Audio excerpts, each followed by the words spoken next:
The heat of the desert pressed down like a weight, making the air shimmer above the cracked ground. A young woman staggered through the dust, barefoot and barely covered by a torn piece of fabric she must have grabbed from somewhere along the way. Her feet were cut open, her breath short and sharp like she was swallowing fire. Sweat and blood mixed on her skin, but she didn't stop. Not when her legs shook, not when her vision blurred. Something inside her refused to die out here. If you're watching this, subscribe and let me know where you're watching from. This story gets much more intense, and I'd love to hear your thoughts in the comments below. By the time she reached the fence line of Ethan Walker's ranch, the world around her had turned pale and soundless. She leaned against the rough wooden wall of his cabin, her body trembling so hard the boards creaked. Her name, though he didn't know it yet, was Emily Hart. No one in those parts had ever seen someone run that far out of pure fear and still be alive. The door opened. Ethan stood in the doorway, a coil of rope over his shoulder and his hat casting a shadow across his tired face. His eyes, cold gray, like steel before a storm, locked on hers. He'd seen bleeding men, broken horses, and men begging for mercy on battlefields, but never anything like her. Dirt clung to her tears, and her lips trembled as she tried to speak. Nothing came out at first, just a broken sound. Then, barely a whisper, she said, "Please don't send me back." He didn't move quickly, didn't want to scare her more than she already was. He stepped closer, slow but sure, and slipped off his worn coat, draping it gently over her shoulders. Under the fabric, he could feel the sharp bones of hunger and see bruises no one should have ever put on her. She flinched when he guided her inside, shrinking back at every noise, the hiss of the kettle, the creak of the floor, even the scrape of his boots on the wood. Ethan fetched a bowl of water and a clean cloth. When he touched her wrist, she winced but didn't pull away. He spoke quietly, like talking to a frightened animal. "What happened to you?" For a moment, she said nothing. Then, like a dam bursting, the words came out in a cracked voice. "My stepfather. He comes into my room every night." Her voice broke, and she stared at the floor like the truth itself hurt to say. "He's not my real father," she whispered. Everything stood still. Even the wind outside seemed to pause. Ethan didn't speak. He just wrapped the cloth around her injured hands until her shaking slowed. Outside, somewhere far off, a hawk cried across the open land, and something inside him hardened. It wasn't fear or pity. It was anger. Cold, quiet anger. "You're safe here," he said at last, voice low but steady. "But out here in Arizona, safety don't always last long." That night, she slept in his bed, wrapped in an old wool blanket while he sat in a chair nearby, awake, listening to every sound outside. Every time she twitched or whimpered in her sleep, he looked toward the door, already thinking of the man who did this to her. He wondered just how far he'd go if that man came looking. The morning sun rose hot and bright, burning away the shadows but not the weight in his chest. Ethan stepped outside to feed the horses, trying to pretend life was the same as yesterday. But inside that cabin lay a broken truth he could no longer ignore. He didn't notice the dust cloud on the horizon until his dog started barking. A rider was coming fast. Ethan stood by the corral, dust sticking to his boots, trying to steady his breathing. The sun was still low, but already burning the sand into a pale gold. His dog, Copper, barked once more and then fell silent, ears pointed toward the road. A rider was coming fast. Ethan wiped his hands on his jeans and looked back toward the cabin, where Emily was still sleeping. For a second, he wished he could pretend nothing had changed. But everything had. The rider pulled up hard, his horse kicking dirt into the air. The man swung down before the animal even stopped moving. His face was sunburnt, eyes bloodshot, like someone who hadn't slept in days or drank too much trying. His name was Mark Hart, Emily's stepfather. "Where is she?" he yelled, before even closing the gate behind him. "You got my girl in there, don't you?" Ethan didn't move. He just stood with his arms crossed over his chest, his jaw tight. "She's not yours," he said quietly, "and she's not going anywhere with you." Mark laughed, but it wasn't a normal laugh. It was dry, strange, like something cracked inside him. "You think I won't take her back? You think you can hide her from me?" Ethan didn't answer right away. He glanced toward the cabin, then back at the man in front of him. His hand dropped to rest on the grip of his gun. Not to draw, but to remind Mark that this wasn't a conversation he was going to win by shouting.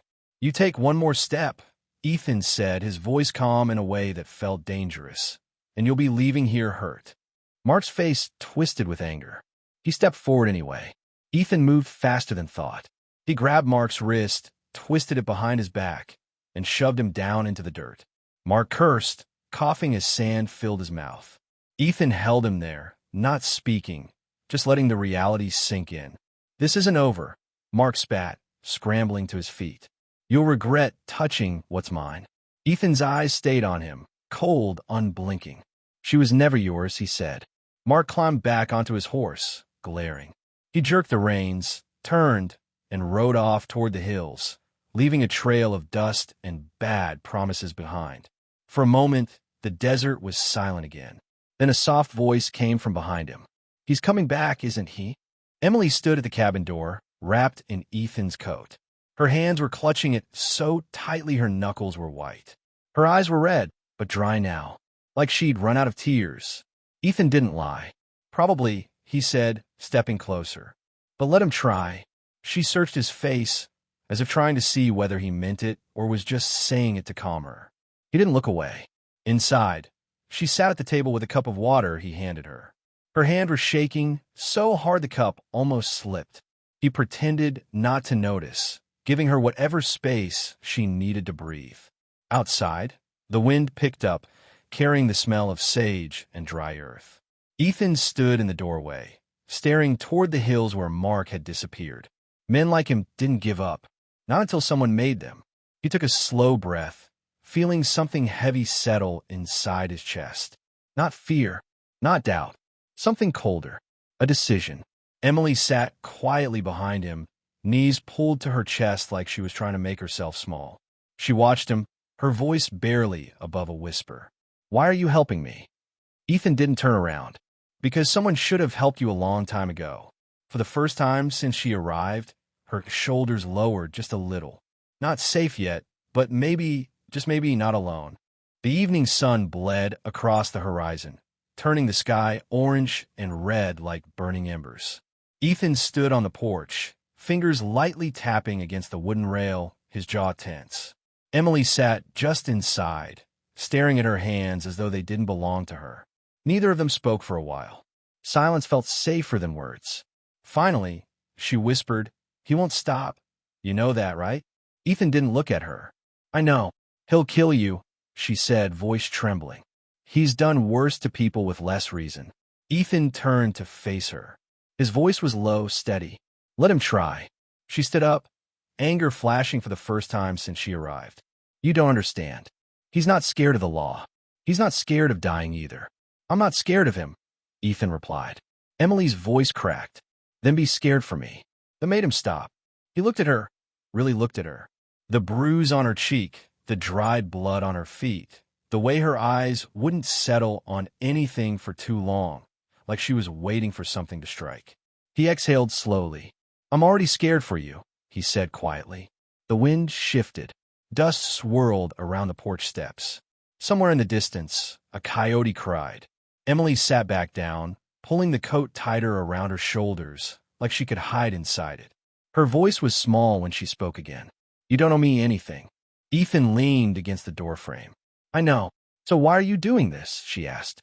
He paused, then said, "Because a decent man doesn't turn away when someone's begging for their life." She didn't reply, but her eyes lowered, and something in her expression softened, just slightly.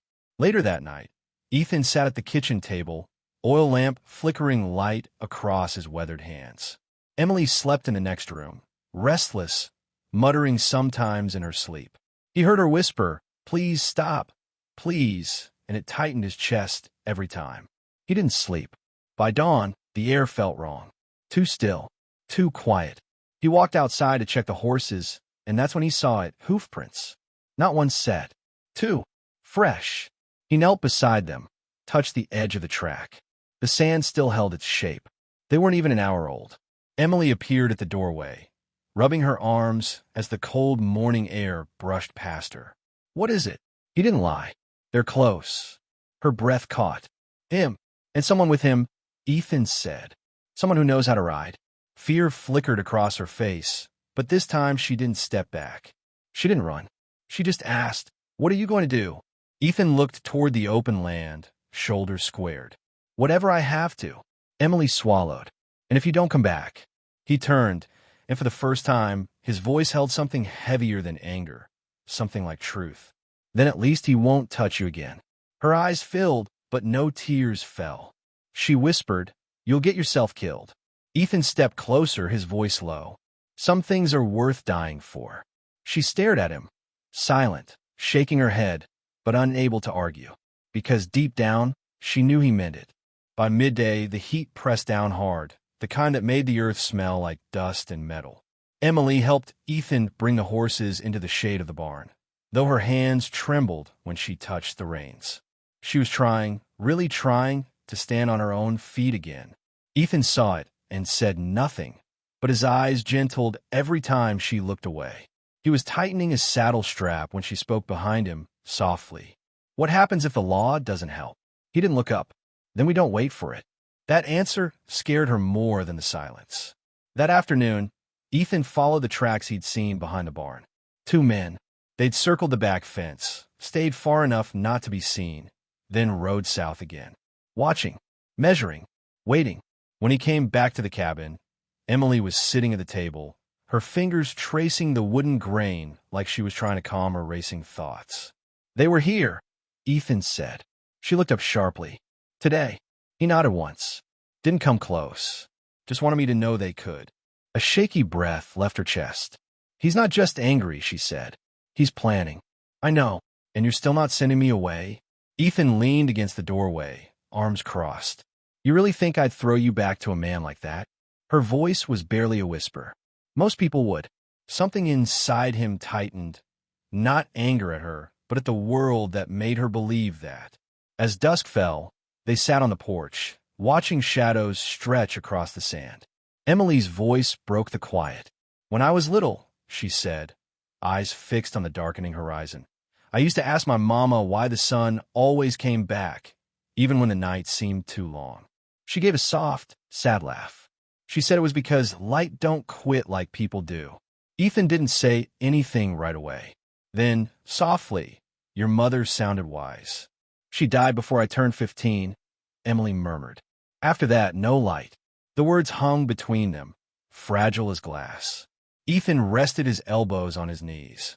"You got light now. Might be small, might be flickering, but it's here." She turned to him then, eyes glossy but steady. "You don't know what he'll do if he comes back, and you don't know what I'll do if he tries." Her lips parted, but no words came out.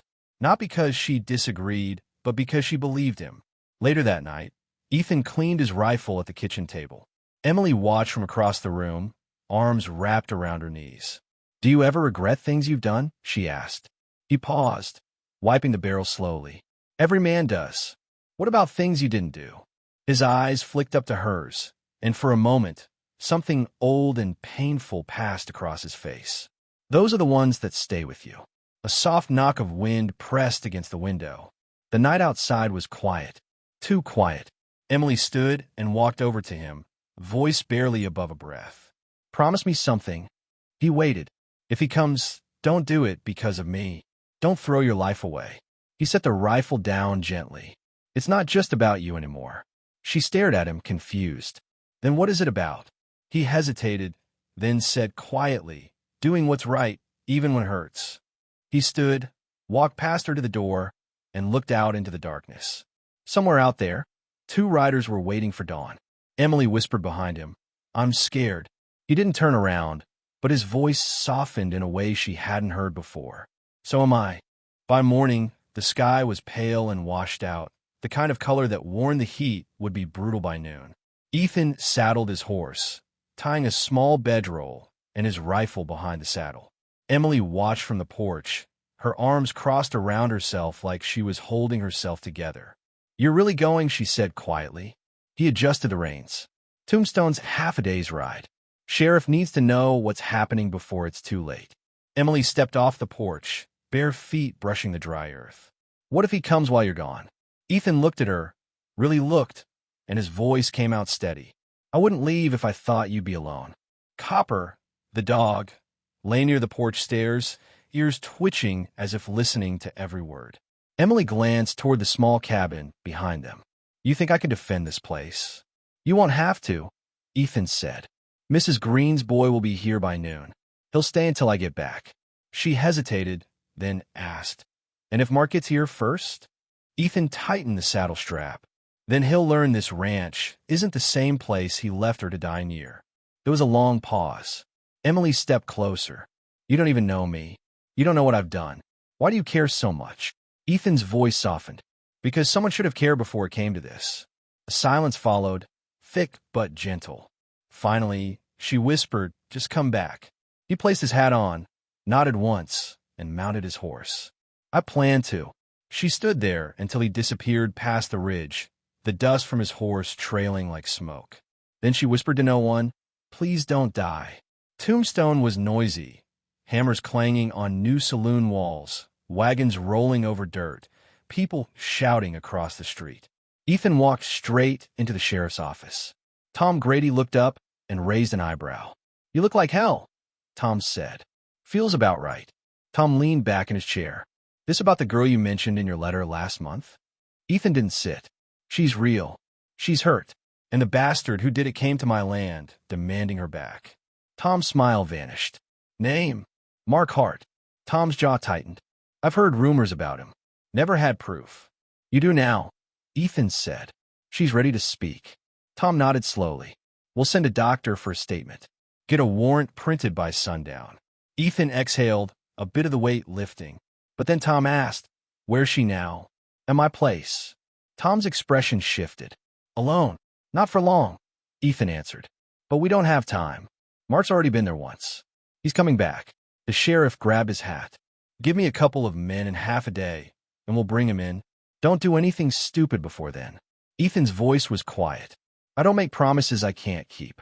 That night, Ethan couldn't sleep at the boarding house in Tombstone. Every time he closed his eyes, he saw Emily, standing barefoot on his porch, clutching his coat like it was armor.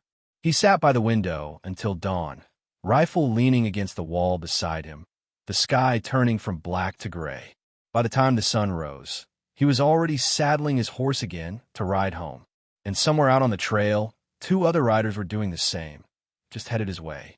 The sky was barely awake when Ethan left Tombstone. The cold morning air bit at his skin, but his thoughts were already ahead of him, back at the ranch, back where Emily was waiting. His horse moved fast, hooves grinding against the dry trail, but every mile felt slower than the last. Back at the ranch, Emily stood by the window, the old coat still around her shoulders even though the sun had begun to warm the land. Her heartbeat jumped at every sound. The creak of the barn door in the wind, the cry of a hawk above, even Kappa's paws scratching the dirt. The boy Ethan sent, Lucas Green, sat by the table cleaning Ethan's spare rifle with shaky hands. You ever shoot one of those before? Emily asked, her voice quiet. Lucas glanced up, nervous. Pa taught me to shoot cans off the fence. Never shot at people. Emily nodded, her voice softer. Let's hope you won't have to. But deep down, she wasn't sure hope was worth much anymore. By noon, heat waves shimmered off the sand. Lucas stepped outside to fetch water from the well. Emily followed, needing air more than anything. She wasn't free. Not yet. But at least here, fear didn't own every breath she took. Do you think he'll really come back? Lucas asked, wiping sweat off his forehead. Emily stared toward the distant ridge. He doesn't leave things unfinished. Lucas swallowed hard. What'll Mr. Walker do? Emily's answer was barely a whisper. Whatever it takes. By late afternoon, the wind shifted. Copper lifted his head suddenly and growled low. Emily froze, her stomach twisting. Lucas stepped onto the porch, rifle in hand. You hear that? Hoofbeats. Slow at first, then louder. 2 horses. Emily felt her blood turn cold. Mark Hart appeared first, face twisted with rage and something worse, possession. Beside him rode a taller man, broad-shouldered, silent, his eyes empty as a loaded gun. Emily had never seen him before, but she knew his type. Men paid to make problems disappear. Mark pulled his horse to the gate, sneering. "Afternoon, sweetheart," he called. "Hope you didn't think you could hide behind some rancher forever." Lucas stepped forward. "You need to leave?" Mark laughed. "Look at that. Ethan Walker sent a child to guard his house." Emily stepped in front of Lucas, even though her hands were shaking. "You're not taking me back." Mark's grin faded. His voice turned sharp. "I fed you. I gave you a roof. This is how you repay me? Running to strangers?" "You hurt me," she said, voice barely steady. "Every night." The hired gun shifted in his saddle, eyes narrowing, not with sympathy, but calculation. Mark's face tightened. "You think anyone's going to believe you? You're nothing without me." Lucas raised a rifle, hands trembling. "Leave. Now." Mark leaned closer over his horse. "Put that toy down before you hurt yourself." Before Emily could move, Mark snapped the reins, and his horse lunged forward. Lucas fired. The shot missed by inches, kicking up dirt at the horse's feet. The animal reared, Mark cursing as he pulled it back under control. Silence. Heavy. Burning. Mark's voice dropped into something dark and cold. "You just made a big mistake." And then, from far across the ridge, another sound cut through the air. Hoofbeats. Fast. Determined. Emily's breath caught. Ethan. He rode in hard, dust flying behind him, rifle strapped to his back and fire in his eyes. He didn't shout. He didn't slow. He just stopped his horse between Emily and the men blocking the gate. Mark smirked. "There he is. The hero." Ethan's voice came out like ice. "You've got one chance. Turn around and ride away." Mark leaned forward, eyes narrowing. "Or what?" Ethan didn't blink. "Or I'll stop you myself." Mark laughed, loud and careless. "You won't shoot me." Ethan's reply was soft, almost gentle. "Don't test me." The air felt like it might split in half. Even the wind held its breath. And somewhere above, a hawk cried. No one moved. Dust drifted in the air, sun blazing overhead, and the space between Ethan and Mark felt like a lit fuse waiting to reach fire. Mark gave a crooked smile, but his eyes were tight. "You think pointing a gun makes you a savior?" Ethan didn't raise his rifle. His voice stayed quiet. "I don't want to be anyone's savior. I just won't let you hurt her again." The man beside Mark, the quiet one in the black hat, shifted in the saddle. His hand rested on his holster, fingers still. His eyes weren't angry. They were measuring, calculating. Emily stood behind Ethan, her heartbeat pounding so hard it hurt. Lucas stood near the porch, rifle held wrong, but determined. Mark leaned forward. "Emily, get over here. Right now. Or I swear." No, her voice cracked, but didn't break. Mark's nostrils flared. "You owe me. After everything I did for you, this is how you repay me?" Emily stepped out from behind Ethan. Ethan held out a hand to stop her, but she shook her head. For the first time, she spoke without shaking. "You didn't raise me. You own me. You treated me like something you could use and throw away. I'm not yours." Mark's face twisted, something between rage and disbelief. "You're nothing without me." Emily's voice trembled, but she stared right into his eyes. "I'd rather be nothing than go back to you." Silence dropped like a stone. Then the man in the black hat finally spoke. His voice was low, almost bored. "Mark, walk away. This ain't worth it." Mark snapped his head toward him. "Stay out of this." But the gunman didn't flinch. His gaze stayed on Ethan. "You're Ethan Walker from the Tombstone standoff. 3 dead before anyone could blink." Ethan didn't answer. The gunman gave the smallest nod, like a man making peace with his own decision. He turned his horse. "I ain't dying for this." Mark stared at him, shocked. "You're leaving?" The gunman pulled his reins lightly. "I like breathing." He rode off, just like that. One less threat. But the worst one was still here. Mark's eyes went wild. "Coward," he screamed after him. Then he turned back to Ethan, teeth clenched. "Move aside." Ethan's voice was calm, but colder than before. "You walk away now. You get to leave on your own 2 feet." Mark's hand moved to his pistol. "I'm done asking." What happened next wasn't slow. It was a blur. Mark's hand jerked for his gun. Ethan moved first. One deafening shot cracked through the air. Mark screamed, dropping to his knees. His pistol slipped from his hand and clattered onto the dirt. Blood darkened his pant leg where the bullet hit.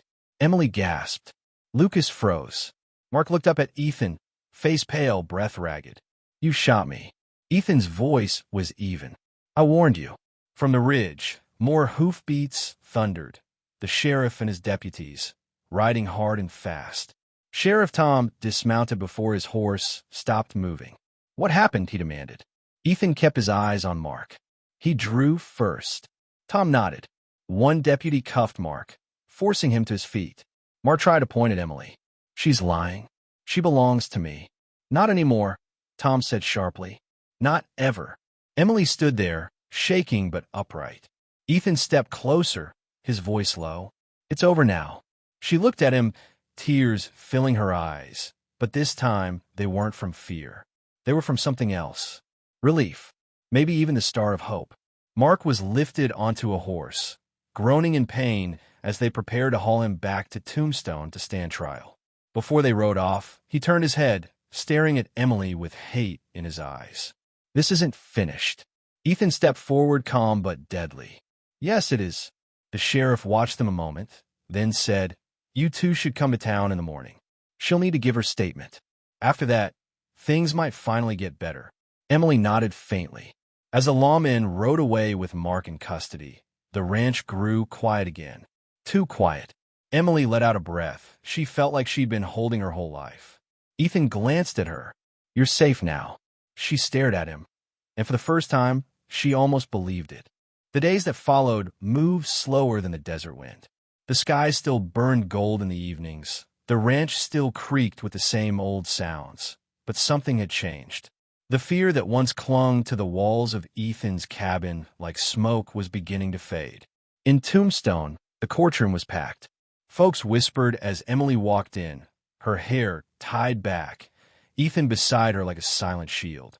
Mark Hart sat at the front, leg bandaged, wrists in iron cuffs, eyes full of the same poison he'd always carried. The judge asked questions. Emily answered, not loudly, not boldly, but honestly. Her voice trembled, but she did not look away. She told them about the nights, the bruises, the pain no one saw, the time she screamed and no one came. When she finished, the room was quiet. Not out of pity, out of respect. Ethan spoke too, calm, steady, like a man who'd already made peace with whatever came next. He explained how he found her, how Mark rode into his land making threats, how he pulled a gun and forced Ethan to choose. The doctor confirmed the injuries. The sheriff confirmed the warrant. And in the end, the judge spoke only one sentence that mattered. Mark Hart, you will spend the next years of your life in territorial prison, paying for what you stole and what you broke. Mark shouted something, but it didn't matter. The sound of the gavel drowned him out. Chains clinked. The door closed. And Emily finally breathed. Months passed. The ranch healed in small ways. Emily helped mend fences, gathered eggs in the morning, and learned to ride the old sorrel mare Ethan saddled just for her. She still woke some nights, shaking, but now, when she opened her eyes, she saw safety instead of shadows. Sometimes she sat on the porch at sunrise, coffee warming her hands, watching the light spill across the land. Ethan would be beside her, fixing a bridle or mending leather. He didn't talk much. He didn't have to. One morning, she said softly, If you hadn't opened that door, I wouldn't be here. Ethan kept his eyes on his work. If you hadn't kept walking, you wouldn't be here either. She looked at him, a small smile trying to form. You saved me. Ethan finally met her eyes. No, I just gave you a place to be saved. You did the rest. Seasons rolled over the desert. And one quiet evening, the ranch heard the first cry of a newborn baby. Emily's child, held close in her arms by the same fire where fear once sat. Ethan stood nearby, hat in hand, not by blood, but by choice. People in town whispered, called him a fool, called him a saint. He didn't care. Some men build fences. Some men build graves. But the strongest men, he thought, build a place where broken souls can learn to live again. Moral lesson. It isn't always the fastest gun or the hardest fist that changes a life. Sometimes, the bravest thing a person can do is open a door. To choose kindness when it's easier to walk away. To stand between someone and their pain, not because you have to, but because it's right. And sometimes, The ones who've suffered the most aren't weak, they're the bravest of all, because they kept walking, even when every step hurt.